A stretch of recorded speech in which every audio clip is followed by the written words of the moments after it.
All praise to the Most High, and to His Son, Yeshua, the Messiah. Hallelujah. This is Brother Holly here with the first Spirit of Truth broadcast here on the High House channel, as well as the House of a High channel on this set apart Shabbat day. First and foremost, as always, I give all praise, glory, and honor to the great I am, He who is, was, and is to come, the Almighty One. Hallelujah. And to His Son, Yeshua Messiah, who gave Himself for us that we might have life, and that life is in Him. Hallelujah. Now, in this first broadcast, we're going to go over the subject of tribulation in the last days. We'll be coming primarily from Deuteronomy chapter 4, and we're going to look at 2 Timothy chapter 3.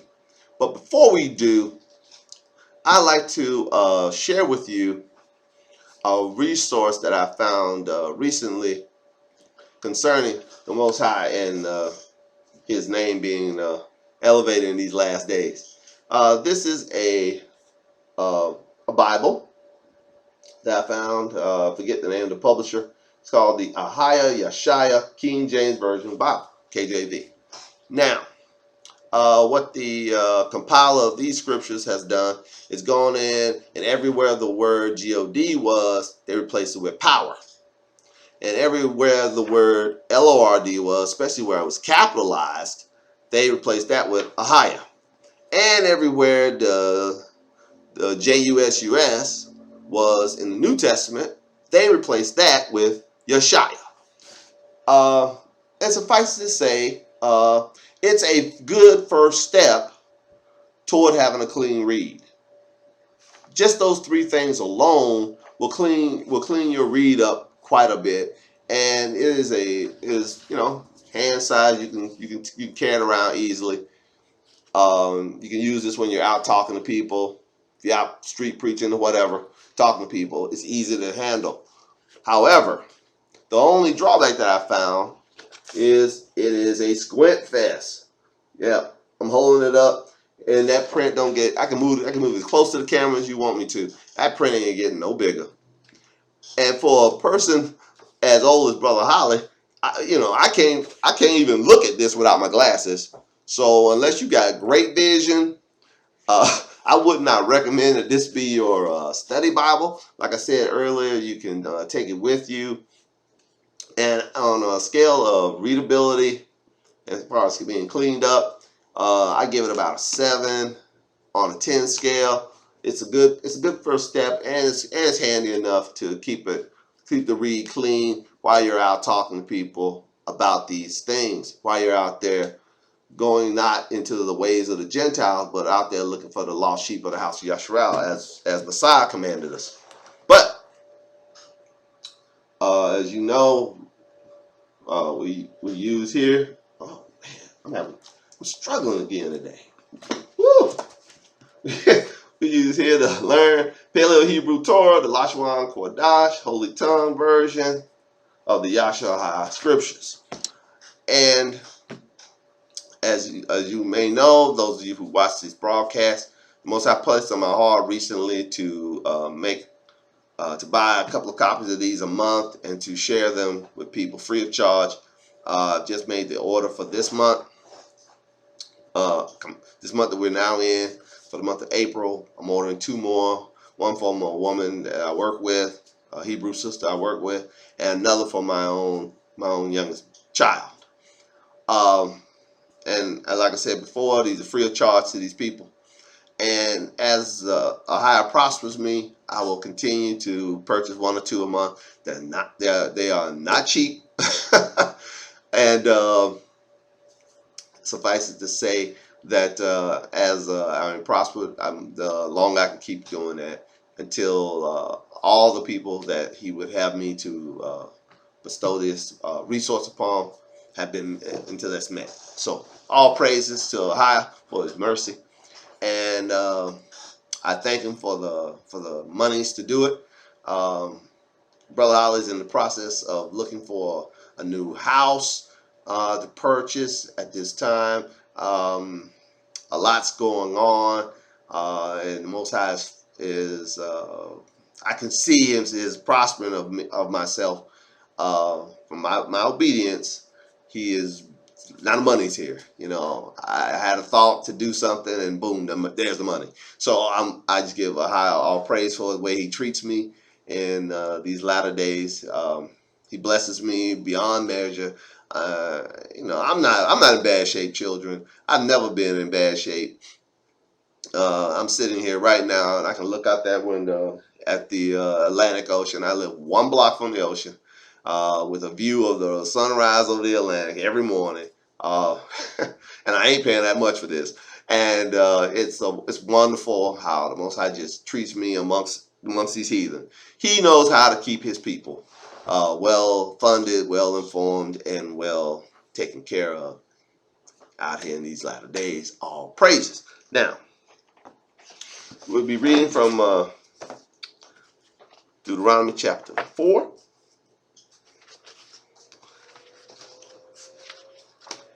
And this is I got to share this with you also. This is the second opportunity. This is the second opportunity I've had to try to do this first broadcast this morning. First broadcast, my camera just went out. Websites were being open. My camera was turned off. I mean, the devil is hard at work trying to stop this word. Get thee behind me, Satan. All right. All praises in the name of Yahshua Messiah. Hallelujah. Anyway, let's read Deuteronomy chapter 4. Let's start reading in verse 26.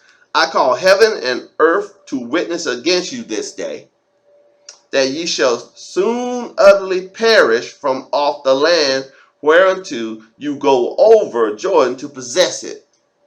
Ye shall not prolong your days upon it, but shall utterly be destroyed. Will you highlight that?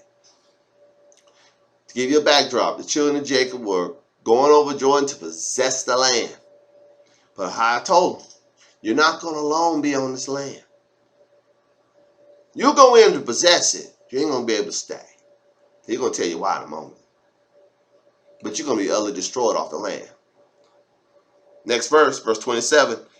And Ahiah shall scatter you among the nations, and ye shall be left few in number among the heathen, whether Ahiah shall lead you. Will you highlight that? And when you underline left few in number among the heathen, that is one way you can spot the children of Jacob that have been scattered. We will always be few in number among the heathen. It's part of being kicked out of our land. I'll read it again so it'll be clear in your mind. Deuteronomy 4:27. And Ahiah shall scatter you among the nations, and ye shall be left few in number among the heathen, whether Ahiah shall lead you. What is it called when you have two separate people? You can divide them any way you want to. Race, nationality, creed, color. Any way you want to divide people. When you have two of them in the land, at least two, and one is greater number than the other. The one that has the numerical advantage by being more numerous would be called the majority. What would the ones that are least among them be called? The minority. The Afro-Americans, not African Americans, the Afro-Americans, the group whom Brother Holly belongs to, are a minority here in America. The Afro-Canadians are a minority in Canada. The Afro-Mexicanas are a minority in Mexico. The Afro-Panamanians are a minority in Panama. The Afro-Cubans are a minority in Cuba. The Afro-Puerto Ricans are a minority in Puerto Rico. The Afro-Dominicans are a minority in the Dominican Republic. This is how you can tell who the children are amongst the heathens. We will be few in number amongst the heathens where we've been scattered. All those alphabet camp, 12 tribe, One West campers, those Hebrews, Yashraelites, who tout the 12 tribe chart, saying that the Puerto Ricans are the children of Jacob, saying that the Panamanians are the children of Jacob, saying that the Mexicans are the children of Jacob, saying that the Brazilians are the children of Jacob. Well, they're kind of right. The Hispanics amongst those people are not the children of Jacob, but the Afro-Panamanians are. The Afro-Brazilians are. How do we know? We just read it. When you're scattered amongst the heathen, when the children of Jacob are scattered amongst the heathen, you will be few in number among them. You won't be the majority. I'll read it one more time. And Ahaz will scatter you among the nations, and you shall be left few in number among the heathen, whether Ahaz shall lead you. You will never be numerical on top of the, you'll never be on top of the heap numerically. You'll be left few in number among them. You'll always be the minority. African American, or Afro Americans, I should say. That way we can distinguish ourselves from them Hamites that are living here in America now. The ones that can't grow an afro, the Hamites. We're the minority in Nigeria. The Afro-Nigerians are the minority. We're the minority in Sierra Leone. We're the minority in Ghana. We're the minority in Kenya. We're the minority in Tanzania. We're the minority everywhere. The Afro people, the Afro-Brazilians are the minority in Brazil. The Afro-Colombians are the minority in Colombia. Who's the majority in Colombia? The Hispanics, the Latino Colombians, or the Latino Brazilians, or the Hispanic. Who's the minority in Mexico? The Hispanic Mexicans. Do you not realize, child of Jacob, that in 2018, I believe it was the first year that the Afro-Mexicans were recognized as being Mexicans? This wasn't in 1818 or even 1918. It was in 2018 that the minority Afro-Mexicanos were finally recognized as being Mexican. Wow. What were they before? Those other people. The minority, those other people who lived in the Bato, lived down in the Po Folks area. Same thing they do to us here. Push you straight to the ghetto in the project. Why? You ain't got no strength. You ain't got no numbers. You ain't got no strength. Well, some of us made it. Yeah. But you just living next door to them heathens. And you had to work 3 times as hard to get what you got than what the heathens get almost for free. But you know the routine. Verse 28, Deuteronomy 4 and 28. And there you shall serve deities, the work of men's hands, wood and stone, which neither see, nor hear, nor eat, nor smell. You highlight that. You're gonna serve deities of wood and stone. You're gonna be bowing your knee to a wooden cross when you're the least amongst the heathen. So we're in the heathen's land. We ain't in our own land. We got ran out of our own land. And we'll be idolaters here. But there's a way to get rescued out of this. We're going to read it. We're talking about tribulation in the last days. I'll read verse 28 again. And there you shall serve deities, the work of men's hands, wood and stone, which neither see, nor hear, nor eat, nor smell. But if from thence thou shalt seek Ahiah, your Elohim, thou shalt find him, if thou seek him with all your heart and with all thy soul. We highlight that. If we seek Ahiah in the place where we're the minority, in the place where we've been serving these wooden, the wood of the graven image, where we've been bowing our knee to a wooden cross, or we've been bowing our knee to idols of The J-U-S-U-S. Mary, his mama, if you in that Roman Catholicism foolishness. Where they hold up golden crosses before you. The Protestant hold a wooden cross, the Catholics hold a golden one. Same thing. It's an idol. It doesn't speak, it doesn't hear, it doesn't smell, it doesn't taste. It doesn't do anything. It's set before you for you to bow to it. He said you'll do it. Because you're few in number. You ain't got no power. You're a minority amongst these heathens. And you're following after their way. But if you turn and follow and return to a higher, your Elohim, and return to him with all your soul, and with all your light, and all your might, with all your heart and your soul. Verse 30, when you are in tribulation, and all these things are come upon you, even in the latter days. We highlight that. Here, way back in the Torah, it's talking about the tribulation of the last days. It's talking about the whole family of Yasharallah. The nations of Yasharallah. The nations of the children of Jacob. In tribulation in the last days, the nations of Yasharallah, who are scattered amongst the heathen, few in number. Your Afro-Hebrews, few in number amongst these heathens.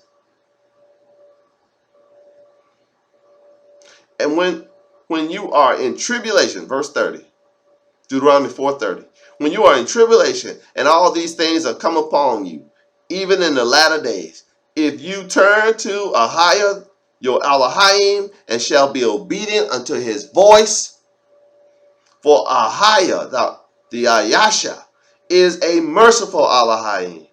He will not forsake you, neither destroy you, nor forget the covenant of your fathers, which he swore unto them. We highlight. The covenant ain't for everybody. It's only for you, child. He didn't swear that covenant to everybody's daddy. He swore it to yours.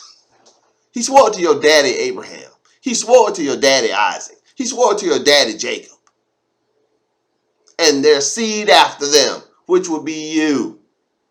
You have a covenant. You go out amongst these heathens. Don't we're few in number.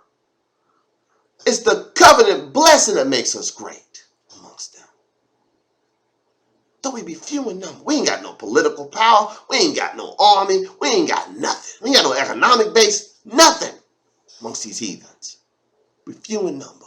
They got their thumb on the scale and their knee on our neck. But when we return to our most high power, when we start following and obeying his voice, then things are going to turn for us. Because he ain't going to forget the covenant. Come on, preach. Deuteronomy 4:32. For ask now of the days that are past, which were before you, since the day that Elohim created man upon the earth, and ask from the one side of heaven unto the other, whether there has been any such thing as this great thing is, or has been heard like it. What thing you talking about? Talking about the covenant. There ain't nothing like our covenant. Nothing ever created since the days they made man. See, all those people that like to run back to Adam, Eve, Noah, everything that happened before the covenant was given to Abraham. They always like to run back there and try to find themselves and try to bring themselves into the time of the covenant. There ain't never been nothing like the covenant.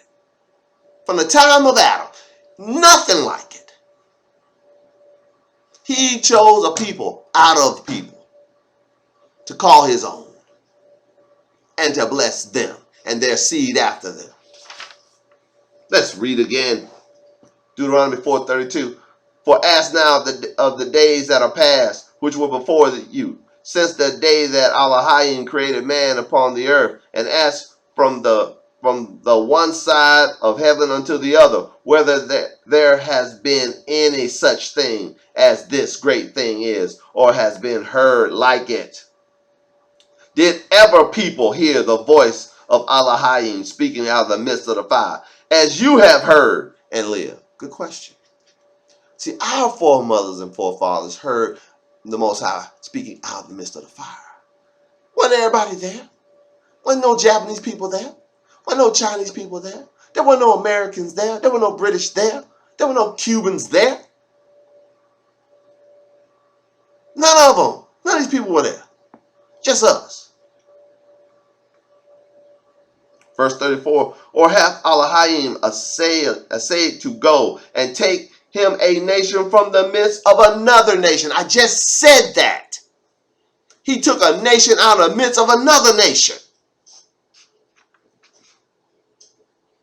Or have Elohim, verse 34, Deuteronomy 4:34, or have Elohim essayed to go and take him a nation from the midst of another nation by temptation, by signs, and by wonders, and by war, and by a mighty hand, and by an outstretched arm, and by great terrors, according to all that Ahijah your Elohim did for you in Egypt before your eyes. He completely demolished the Egyptians for you. He took a nation out of the midst of a nation. We were in the midst of the nation of Egypt. We're few in number amongst them. We couldn't overcome the Egyptians. We didn't have the numerical numbers, but we had something they didn't have. We had Elohim, all praises. Hallelujah. Verse 35, unto you it is shown that you might know that Ahijah, he is Elohim. There is none else besides him. We highlight that. Unto you it is shown that you will know that Ahijah is most high power. And there ain't nobody like him. Out of heaven. Verse 36. He made you hear his voice, that he might instruct you. And upon earth he showed you his great fire, and you heard his voice, his words out of the midst of the fire. And because he loved your fathers, verse 37, therefore he chose their seed after them and brought them out in his sight and in his mighty power out of Egypt. We highlight. Why did we get brought out of Egypt? Why did the Most High destroy Egypt? Why did he do it? Because he loved our forefathers. He loved Abraham, Isaac, and Jacob. Because of his love for them and their seed after them, he works on our behalf. So we see we're going to have tribulation in these last days, in the latter days. But in these latter days, during our time of tribulation, we're to think about the days before. How he delivered our ancestors out of Egypt. And why he did it. And he did it because of his covenant that he made with our forefathers. Now let's turn. Now we see that tribulation being played out at a national level. And Yeshua talked about tribulation in Matthew 25 being played out at a national level. But the Apostle Paul talked about it more on an individualized level. At a man-for-man level. Let's see that. 2 Timothy chapter 3. Thank you for your patience. 2 Timothy chapter 3. Let's start reading at verse 1. This know also, that in the last days perilous times shall come. We highlight that. This know also. It's gonna be troublesome times. Look out the window. It's troublesome time. Every week, some city's being destroyed by a tornado. That's not a coincidence. That's not a coincidence. Some people being warned, some people being utterly destroyed. Some people getting their wake-up call. I hope the people in Mississippi get their wake-up call. It's going to get worse. They ain't seen nothing yet. They shed innocent blood. They voted to reinstitute Jim Crow about a month ago. See what happens? Most High drew his finger right through the middle of Mississippi, killing people, destroying stuff. They ain't gonna recover. If they don't repent, he's coming back. It's gonna be worse next time. I read it again. 2 Timothy chapter 3, verse 1. This know also that in the last days perilous times shall come, for men shall be lovers of their own selves, covetous, boasters, proud, blasphemers, disobedient to parents, unthankful, unholy, or unquadash, without natural affection. Will you highlight that? Hold your place in 2 Timothy and go to Romans chapter 2. Oh, I'm sorry, Romans 1. Romans chapter 1. The list in Romans 1 and the list here in 2 Timothy chapter 3 are almost identical. But it goes on to explain what natural affection is, what natural affection is. Because it says in 2 Timothy, they'll be without natural affection. It lists what that means in Romans chapter 1. Let's start reading. Romans 1, verse 24. It says, wherefore Ahiah also gave them up to uncleanness through the lust of their own hearts, to dishonor their own bodies between themselves, who changed the truth of Ahiah into a lie, and worshipped and served the creature more than the Creator, who is blessed forever. Amen. For this cause Ahiah gave them up unto vile affections. For even their women did change the natural use into that which is against nature. Will you highlight that? Women going to be seeking after each other. They're going to go against nature. See, it's against nature for two women to be together. It's against nature for two men to be together. It's against nature for a man or a woman and an animal to be together. That's against nature. I'll read it one more time. But see, Ahiah gave these people up to this mindset. They ain't no redeeming them rainbow folk. Ain't no redeeming them. They've been given up. I talk to them all the time. I know some of them. I talk to them all the time. All the time. When you bring out the Torah, they start shutting down. They don't want to hear. What does it say in the book of Proverbs? You turn your ear away from hearing the Torah, you shall remain in the congregation of the dead.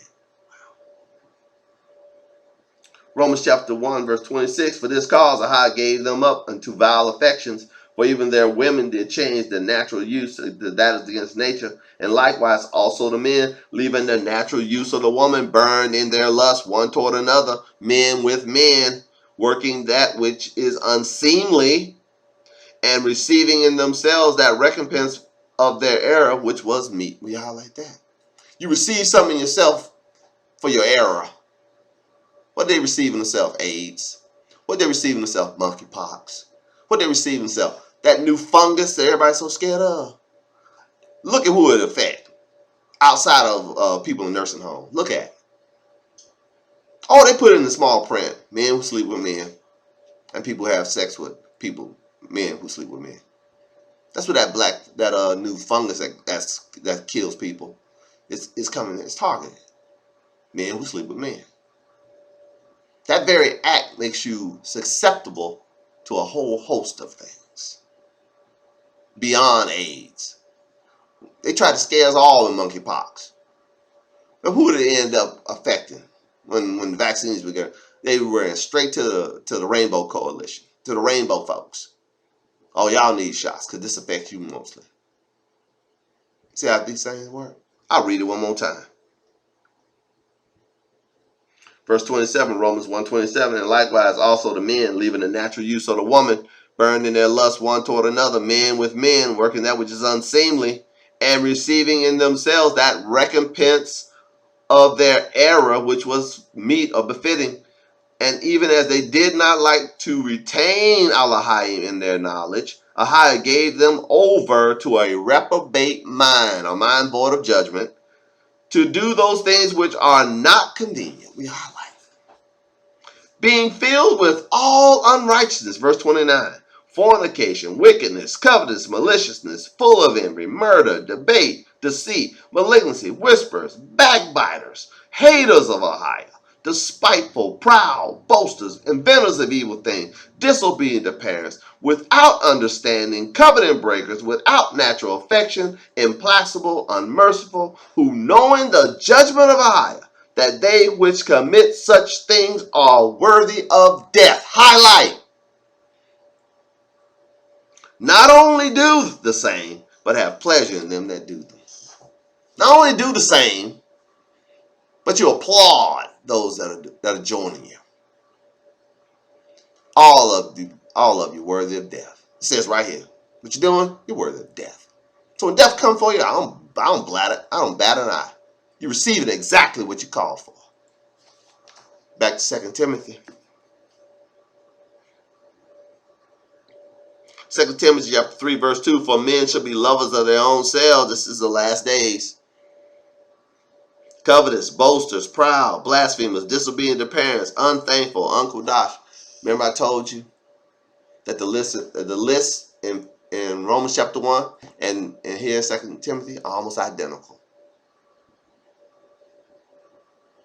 Describing the same people. This is the perilous times of the last days when these people who are doing these things will be prevalent. Look out your window. Look at the judgments that are being poured out on these people.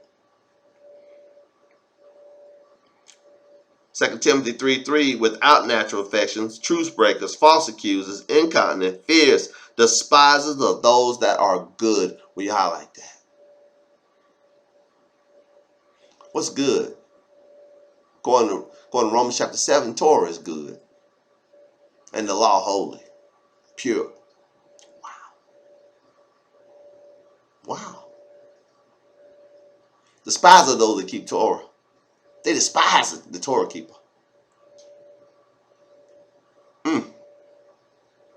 Traitors, heady, high-minded, lovers of pleasures more than lovers of Elohim, having a form of godliness. You highlight? They got form. They go to church. They even got their rainbow churches. But denying the power of them, from such turn away. From such, don't even go with them. Don't even go down there with them. Such turn away. For of this sort, 2 Timothy 3:6, for of this sort are they which creep into houses and lead captive silly women, laden with sins, led away with divers lusts, ever learning and never able to come to the knowledge of the truth. Will you highlight that? See, it's impossible for them to wake up. It's impossible. They've been given over to a reprobate mind. We read it in Romans chapter 1. Verse 8, 2 Timothy 3:8. Now as Jannes and Jambres withstood Moses, so do these also resist the truth. Men of corrupt minds reprobate concerning the faith. See, you can't convince them. They're reprobate. But they shall proceed no further. All praises. For their folly shall be manifest unto all men, as theirs also was. All praises. So let's review. We're going to be kicked out of our land. And we're going to be scattered amongst the heathen. And we'll be few in number. We'll be the minority amongst the heathen. You can always spot us. We are the minority among the heathen. And we've been given over to worshiping idols, wood and stone. And given over to these whorehouse churches to bow a knee before wooden crosses and stone deities and stone pictures and stone statues. But if we will return to our Most High Elohim with all our heart and all our soul, and we're to consider this tribulation of the last days, in that time, we're to turn back to a higher, our Most High power. He will deliver us from that captivity and return us into our own land, and there we shall be served of by our enemies and not servant to our enemies. All praise to the Most High, Ahia, and to his son, Yeshua, the Messiah. Alleluia.